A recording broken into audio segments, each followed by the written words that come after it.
రోజా గారు సర్పయాగం సినిమాలో ఆయన డాటర్గా వర్క్ చేశారు, ఎలా అనిపిస్తోంది? ఈరోజు ఎవర్ గ్రీన్ హీరోయిన్ అవార్డు అందుకుంటున్నారు ఆయన పేరు మీద. ఈరోజు శోభన్ బాబు గారి ప్రెస్టీజియస్ అవార్డు ఎవర్ గ్రీన్ హీరోయిన్గా అందుకోవడం నిజంగా చాలా గర్వంగా అనిపిస్తుంది. ఎందుకంటే ఆ మూవీ చేసేటప్పుడు యాక్టింగ్ కూడా తెలిసేది కాదు నాకు. అండ్ లెజెండ్ ఆయనతో వర్క్ చేయడం అనేది చాలా టెన్షన్గా ఉంది నాకు. కానీ చాలా ఒక ఫాదర్ లాగా నిజంగానే చాలా ప్రేమను చూపించారు. అండ్ భవిష్యత్తు మీద ఆశ కల్పించారు. అండ్ ఇండస్ట్రీలో ఎలా మెలగాలో నేర్పించారు. సో నా లైఫ్లో మా ఫాదర్ చనిపోయినప్పుడు ఏడ్చాను, మళ్ళీ శోభన్ బాబు గారు చనిపోయినప్పుడు ఏడ్చాను. అంత అటాచ్మెంట్ ఉండేది. ఎందుకంటే సెకండ్ మూవీలో నాకు సినిమా గురించి తెలీదు. సో ఒక ఫ్యామిలీ లాగే ఫీల్ అయ్యాం.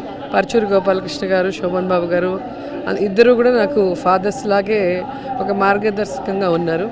సో ఇన్ని రోజుల తర్వాత ఈరోజు సడన్గా మీకు ఆయన పేరు మీద అవార్డు ఇస్తున్నాం అనగానే పరిగెట్టుకుంటూ వచ్చాను. అండ్ ఆ మూవీ యాక్చువల్గా రియల్ స్టోరీ, గుంటూరులో జరిగింది.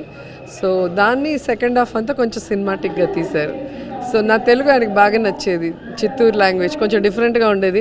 కొన్ని పదాలు ఆయనకు అర్థం అయ్యేది కాదు. చాలా ఏడిపిస్తూ నన్ను అదేంటి మళ్ళీ ఒకసారి చెప్పు అనేవాళ్ళు. అంటే నాకు అలర్జీని నవ్వలు అంటాం. ఏదైనా తింటే నాకు నవ్వలు వస్తాయండి అన్నాను. నవ్వలా అంటే ఏంటి, నవ్వులు వస్తాయా అన్నారు. కాదండి ఏమంటారు ఇచ్చింగ్ వస్తుంది అన్న. అట్లా కొన్ని పదాలు నేను చెప్తుంటే ఆయన చాలా ఎంజాయ్ చేసేవారు. మిమ్మల్ని ఏమని పిలిచేవారు? నన్ను పాపానే పిలిచేవాళ్ళు. డాటర్ లాగే చూసుకున్నారు ఆ మూవీ మొత్తం కూడా. సో నిజంగా చాలా సంతోషంగా ఉంది. ఆయన చేతుల మీదుగా అందుకోలేకపోతున్నాను అన్న ఒక్క చిన్న బాధే. సో పైనుంచి నన్ను ఆశీర్వదిస్తుంటారు అనుకుంటున్నాను. థ్యాంక్ యూ సో మచ్ అండి.